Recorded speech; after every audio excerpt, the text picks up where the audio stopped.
Muito obrigado, meus caros. Queria começar por dizer a todos os mais jovens e os menos jovens que aqui estão hoje que é um enorme orgulho, um enorme gosto estar aqui na abertura desta academia. Temos procurado, em conjunto com a Direção Nacional, os vários órgãos do partido, os vários órgãos distritais aqui presentes também, desde Lisboa a restantes órgãos distritais que também vejo aqui, de ser este sentido de unidade com os nossos jovens. E por isso, a minha primeira palavra é de agradecimento a um trabalho incrível e que era difícil desde o início deste projeto, em que todos nos queriam aniquilar e em que vocês, os jovens, sentiram na pele, em escolas que visitaram, por todo o país, o ostracismo e a ostracização, o ataque, a humilhação, a crítica e a difamação infundadas. Vocês mantiveram-se leais e firmes na luta que tínhamos que travar. Quando este projeto começou, nós já sabíamos que era uma luta difícil e improvável. Para a nossa juventude, era uma luta quase impossível. Vocês travaram-na. Obrigado por isso.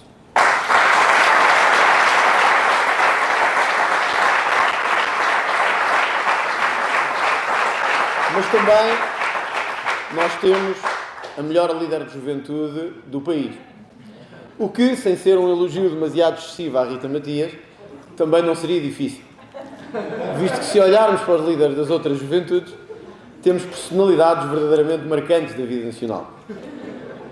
No PSD temos o Alexandre Poço, que todos se lembram em Oeiras, aquele cartaz meio nu, deitado num outdoor, a dizer dar tudo por Oeiras. Durou 1 mês e meio só, até sair do seu mandato. No PS temos uma figura ainda mais peculiar, o jovem Miguel Matos, que não sei se ouviram, mas eu desafio todos a irem ao YouTube e coloquem Miguel Matos.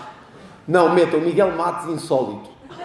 Sério, vai aparecer imensas coisas. Eu já fiz essa experiência, às vezes faço esta experiência com vários deputados. Não devia dizer isto, mas faço com vários deputados. Não com os nossos. Faço só com os outros.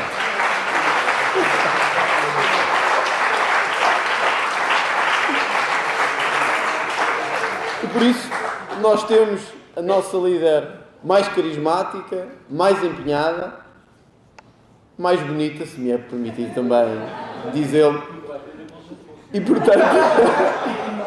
E portanto eu acho que nós temos tudo para ter um enorme projeto de juventude. Rita, obrigado pelo trabalho incrível que estás a fazer.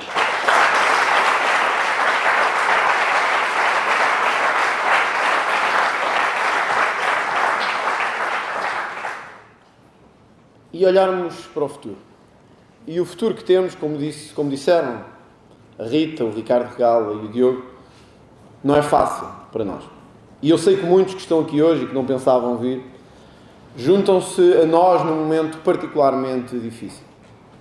À hora a que estamos aqui, o Chega não sabe ainda se será ou não autorizado a concorrer às eleições na região autónoma da Madeira.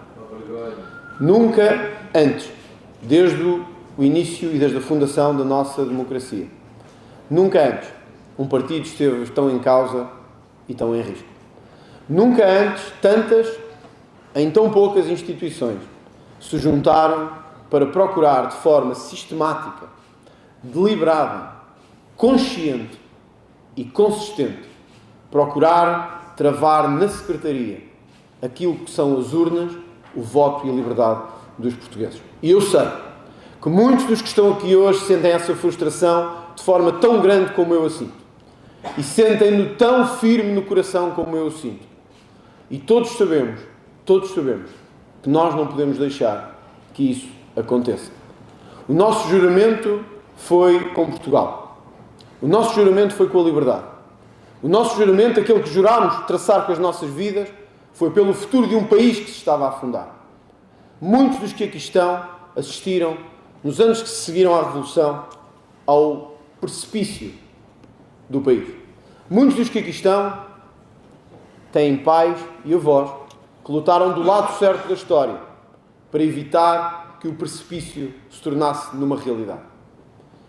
Passados 40 e alguns anos, o país volta a assistir à tentativa de asfixia democrática que sentiram nesses dias. Hoje de forma diferente, hoje de forma mais sofisticada, hoje com argumentos técnicos e com uma lã ou com um tecido que aparenta ser burocrático. Mas são vocês o futuro deste partido. Eu ainda me considero um jovem. Estou nos 40 e penso que isso ainda é considerado, face à legislação, meio jovem. Mas eu, como o Diogo, como o Ricardo e como todos os membros da Direção Nacional e todos os deputados que aqui estão, todos os dirigentes, todos os membros de órgãos, todos os assessores, todos sabem que não somos nós o futuro deste partido. Sabemos que o futuro será vosso. Mas neste momento nós vamos ter de lutar por ele. E vamos ter de conseguir que esse futuro exista. E que esse futuro seja aquele que nós sonhamos e a que temos direito. Nós nunca pedimos nada que não fosse liberdade e a força e a liberdade de denunciarmos o que estava mal. Nascemos de um grito de revolta. Tal como em todos os países democráticos temos direito a esse grito de revolta. E não podemos deixar que esse grito de revolta seja asfixiado. Quando olho para vocês, olhos nos olhos, dá-me ainda mais vontade de lutar por saber que já não estarei a lutar por mim, pelos meus deputados, pelos meus dirigentes, pelos meus assessores. Estaremos a lutar por vocês e pela juventude deste país e pelo futuro deste país. Estaremos a lutar por vocês.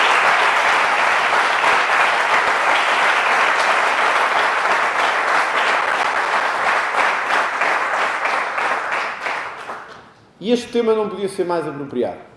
Para onde vai a Europa? E para onde vai o país em que caminhamos nesta Europa? Que nos quer asfixiar, conforme disse a deputada Rita Matias, naquilo que é a nossa identidade. Eu penso que todos assistiram esta semana ao início de uma campanha de informação ou de desinformação que dizia: devemos ou não pedir desculpa pelos descobrimentos portugueses? Vocês que são jovens e que estudam nas escolas e nas universidades devem perguntar-se isto a vocês próprios. Que tipo de país somos quando pedimos desculpa pelos nossos maiores? É que nunca houve uma geração maior, nunca houve uma geração maior neste país do que aquela que, sem nenhuma garantia, saiu daqui, dos portos do Algarve, do Alentejo e de Lisboa, a partir para terras que não se sabia que existiam, por mares que eram tão difíceis de penetrar que ninguém antes o tinha feito.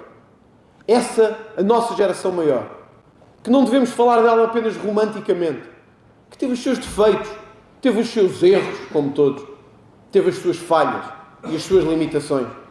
Mas foi essa geração que pegou na nossa bandeira e a levou a todos os cantos do mundo.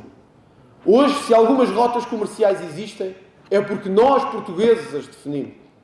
Hoje, se a cruz de ferro está em alguns territórios e continentes, nomeadamente no continente africano, foi porque nós, portugueses, ali a colocámos.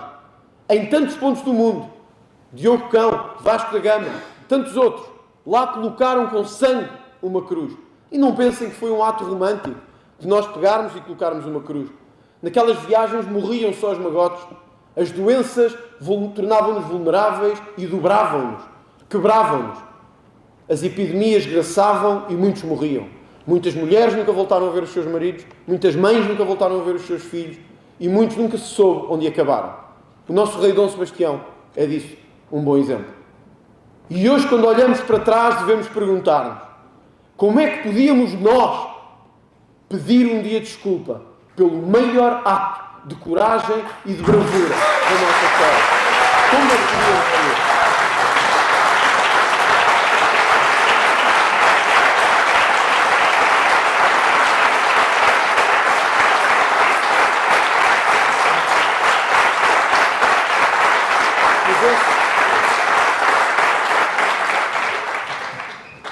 Mas é isso que nos querem levar a crer. Temos que pedir desculpa pelos descobrimentos, temos que pedir desculpa pela nossa difusão do cristianismo no mundo inteiro, temos que pedir desculpa pela industrialização, temos que pedir desculpa pelo império, temos que pedir desculpa por tudo. Naquilo que é a nova cultura centro-esquerda europeia e a cultura que querem impor nas escolas e nas universidades, Os nossos avós foram os criminosos que lutaram na guerra colonial, os nossos pais uns bandidos porque para lá foram, e todos aqueles que fizeram Portugal deviam ser julgados no Tribunal da História. Essa é uma opção que teremos de tomar enquanto país. Mas eu digo-vos a minha perspectiva. Nenhum país é grande se não acreditar que é grande. Nenhum país é grande a acreditar que tem que pedir desculpa permanentemente e andar de joelhos ou a rastejar pelo chão. Às vezes ouço alguns falar dos espanhóis, dos franceses, dos alemães, dos norte-americanos. Todos têm os seus momentos e todos têm certamente momentos que se orgulhar. Mas eu só conheço um país na Europa, um único, que se livrou dos invasores sempre que teve a oportunidade. Que nunca esperou para lutar contra aqueles que queriam o nosso território. Que nunca teve medo e que lutou. Não, nós temos que lembrar os nossos amigos espanhóis que não foi às portas de Madrid que Napoleão ficou. Foi às portas de Lisboa que Napoleão ficou. Nós temos que lembrar os nossos amigos que se recordam mal dessa outra história, que não foi Espanha que entrou na Primeira Guerra Mundial, foi Portugal que entrou na Primeira Guerra Mundial. Temos que lembrar os nossos amigos que não foi nenhuma morte de nenhum presidente que conquistou a liberdade ou que derrubou o regime. Fomos nós próprios que o fizemos na altura em que achámos que devíamos fazer. Sempre nós, a pegar na nossa história e no nosso destino, sem precisar de pedir permissão a ninguém e sem precisar de pedir autorização a ninguém. Este povo, com 8 séculos de história, nunca se ajoelhou e quando teve que atirar o Bispo de Espanha da sede de Lisboa, assim o fez. E quando teve que defender a sua terra, assim o fez. E quando teve que queimar os soldados de Napoleão, assim o fez. E quando teve que ter barcos para viajar para o mundo inteiro, assim o fez. Éramos pequenos. Hoje ainda somos, mas mostramos ao mundo o que um país pequeno podia fazer. Eu nunca pedirei desculpa por sermos esse país enorme que é Portugal. Nunca.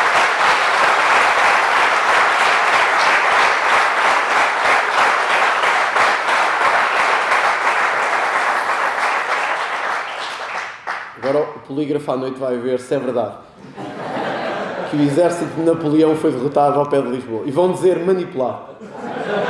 Porquê? Porque Napoleão nunca esteve em Lisboa. Vivemos também num tempo em que é difícil falar de imigração. E como sabem, penso eu tenho andado por todas, ou praticamente todas, as capitais europeias a levar a mensagem deste partido e deste país. Nós nunca dissemos que não queremos imigrantes. É verdade que nos estamos a tornar de forma acelerada um país de imigração. E todos me ouviram dizer sempre que um país como o nosso, que já foi de grande imigração, nunca pode esquecer a sua história. Temos que ser gratos, como outros no passado o foram. Só que essa nunca foi a questão portuguesa. Portugal nunca deixou de ser grato com os seus imigrantes. Portugal nunca deixou de ser grato com aqueles que acolhia. Perguntem aos ucranianos que fogem da guerra e da invasão da Rússia. O país ou os países onde se sentem melhor, poucos retirarão Portugal da equação. Sempre acolhemos como devíamos acolher, com o coração. Sempre demos o que tínhamos e o que não tínhamos, porque era mais fácil para um alemão dar uma parte do seu PIB do que para um português partilhar uma parte da sua riqueza. E mesmo assim fizemos isso. Nunca foi essa a nossa questão. Mas a imigração acelerada a que nos estão a forçar, em Portugal e em todo o continente europeu, de países que nada têm que ver com a nossa cultura, não representa nenhum ato de ingratidão. É um risco para a nossa identidade e para a nossa segurança. É um risco que talvez agora não tenhamos a percepção, mas é uma lição mal aprendida da história. Se não percebermos que quando caminhamos para 10% de população estrangeira e eventualmente depois para 15% e para 20%, será todo o país que estará em risco. E eu não gostava de ver em Lisboa aquilo que hoje vejo em Bruxelas, que é sair-se 200, 300 ou 400 metros e só ver burcas por toda a parte. Eu não tenho nada contra burcas, mas eu não as quero ver invadir o meu país. E acho que isso é claríssimo em termos de discurso.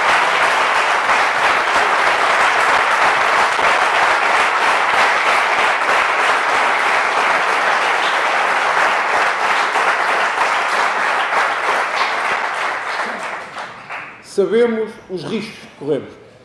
E quando andamos pelo mundo inteiro a dizer venham de qualquer maneira, como aconteceu com as autoridades em Timor, que dissemos aos timorenses: venham, agora podem entrar sem qualquer restrição. E eles vieram. Como viria qualquer pessoa que tem salários miseráveis e não consegue dar saúde, casa e educação aos seus filhos ou aos seus netos. E eles vieram. E agora muitos dormem em tendas, debaixo de pontes ou em zonas abandonadas, no Martim Moniz ou na Almirante Reis. A imigração que precisamos e que temos de ter não pode ser a imigração massiva e desregulada que nos destrói a identidade, que põe em causa a nossa economia e que põe em causa a nossa segurança. Nós vimos o que aconteceu em França, vimos o que aconteceu na Bélgica. A grande questão que temos que nos colocar com estas leis absolutamente loucas de António Costa sobre a imigração é se é esse o país que queremos ou não. Se queremos o país em que a imigração se torna, anos depois, em vandalização, em perigo e em deterioração, ou se queremos a imigração que precisamos para um país equilibrado e sustentável para o futuro. O Chega nunca esteve contra ajudar quem precisa. Nunca esteve contra os imigrantes que vinham trabalhar. Somos contra aqueles que querem com a imigração quase que substituir a população do Ocidente e da Europa Ocidental.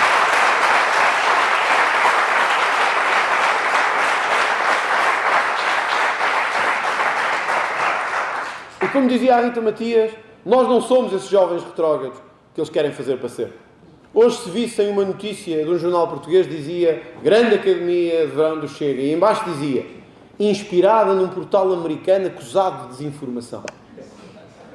Vejam, eu nunca vi dizer-se assim: amanhã é a grande festa comunista do Avante, inspirada nos terroristas da Venezuela e da Colômbia. Nunca vi. Nunca vi.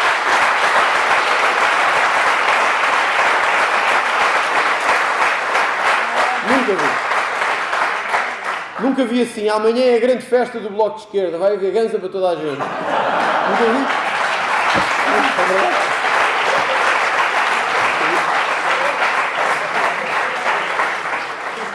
Só que o Chega é que há sempre uma referência qualquer a fazer. Se nós falamos de uma determinada maneira, estamos a imitar o Donald Trump. Se fala em ganza, estamos a imitar o Bolsonaro. Se achamos que não se pode difamar outras pessoas, estamos a imitar o Orbán e a querer limitar a liberdade de imprensa. Deixámos de ser nós próprios. Passámos a ser uma espécie de estereótipos de outros que pululam pelo mundo. E eles não sabem a diferença e não nos conhecem. É que nós não precisamos deles para nada. Nós valemos por nós próprios, porque nós nunca formámos este partido para trazer atrás a cruz de nenhum líder europeu, de nenhum líder mundial ou de nenhum país, outro que não fosse Portugal. Nós fundamos a nossa raiz. Nós fundamos a nossa alma na valente pátria de que Camões falou. Essa é a nossa, é a única que vale a pena lutar em Portugal. É a única em que nos vivemos. A única.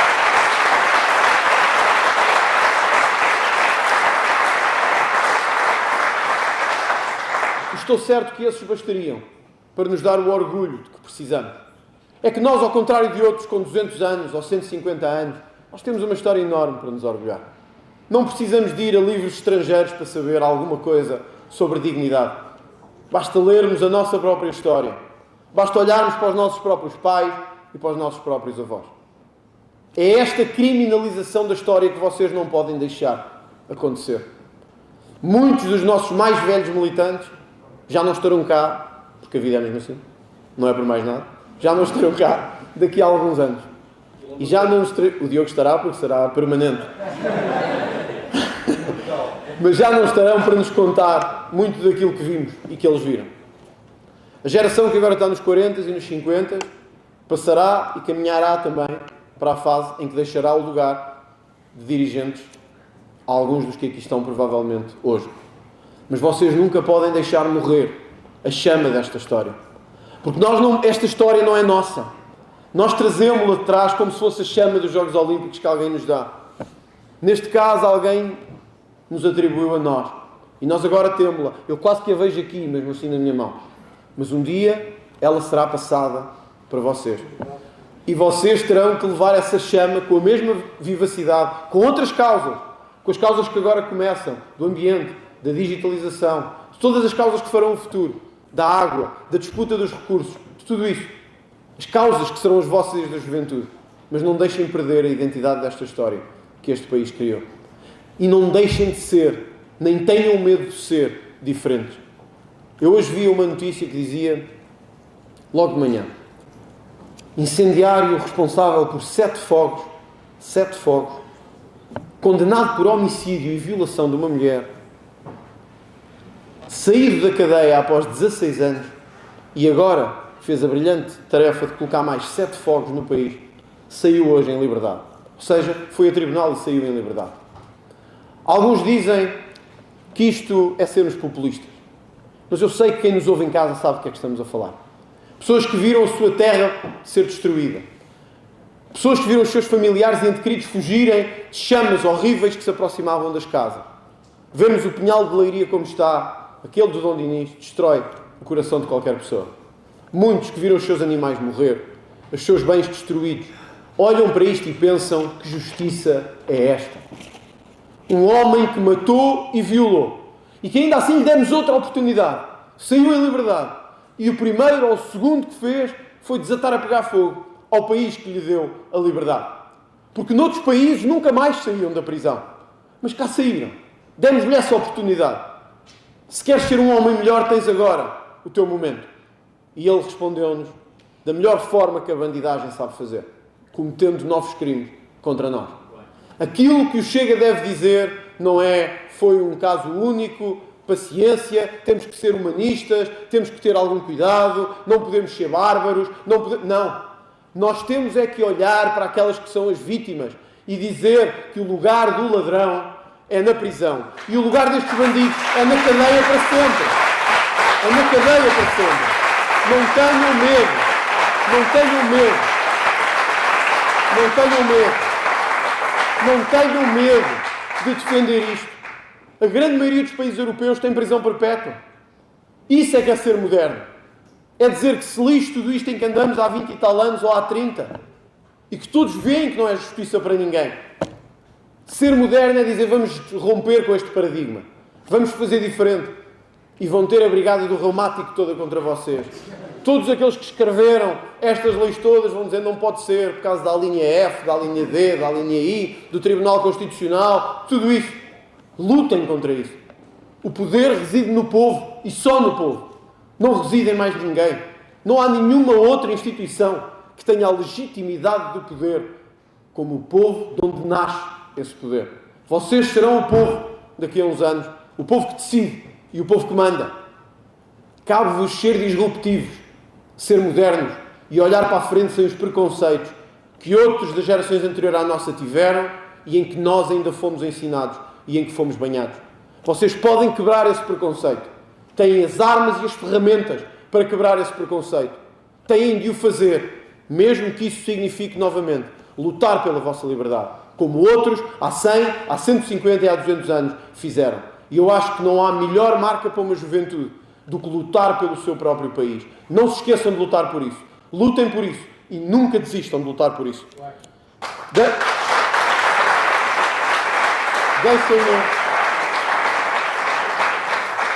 Deixem-me dar-vos um exemplo, não me vou alongar muito mais. Deixem-me dar-vos um exemplo de como o governo falhou à vossa geração. Passámos um ano e meio, a falar de habitação. A Rita Matias, enquanto representante da juventude, tem insistido naquele Parlamento, como só Deus sabe, na habitação jovem. Em tantos dos vossos colegas que hoje não conseguem pagar para estudar em Lisboa. E quem diz em Lisboa, diz no Porto, diz em Braga, diz no Algarve, diz no Funchal, diz em muitos locais deste país. Avisámos atempadamente que, a par do drama de muitas famílias que não podem pagar o seu crédito à habitação, que não conseguem pagar as rendas, que muitos jovens iam ficar sem conseguir pagar aquilo que é mais fundamental para poderem estudar, um teto onde possam estudar. Em Lisboa, chegamos a ter casos em que uma cama, num quarto com 6 beliches, custa 250 euros. Uma cama num quarto com 6 beliches custa 250 euros. Aí está aquilo que António Costa deu aos jovens. Depois de horas, dias, semanas a discutir se íamos arrendar forçadamente as casas ou não. Se a culpa era do alojamento local ou não era do alojamento local. Se havia haver mais impostos sobre o alojamento local ou não. Em que o Chega avisou que estes não eram os problemas que as pessoas verdadeiramente enfrentam, que os jovens enfrentam. Hoje soubemos que as rendas vão aumentar quase 7% no próximo ano. Mas António Costa já veio falar hoje sobre isso. Sabem qual foi a solução? Escreveu uma carta a Bruxelas. O nosso Primeiro-Ministro, que passou anos a estudar e a discutir o problema da habitação, a solução que tem é escrever uma carta para Bruxelas, a dizer, por favor, deem-nos lá qualquer coisa, porque isto vai ficar muito pior do que já está. É este Primeiro-Ministro que eu quero que conheçam. Não é o avôzinho simpático dos outdoors que abraça os velhinhos e que gosta muito e que diz todos juntos e ninguém fica para trás. Não. É o homem frio, calculista, que não quer deixar o poder nem por nada. É o homem que por trás dos sorrisos, por trás do abraço, tentou mais do que uma vez condicionar o curso da justiça e ainda hoje o tenta fazer. É o homem frio e calculista, que por trás de campanhas de sensibilidade e de afeto, mais não quer do que perpetuar-se no poder à custa da subsidiodependência e de alguns funcionários públicos. É esse homem, que a nossa geração e não a vossa, tem que correr do poder em Portugal. E temos que o conseguir fazer mais cedo do que mais tarde, porque senão é o vosso futuro que está em risco também.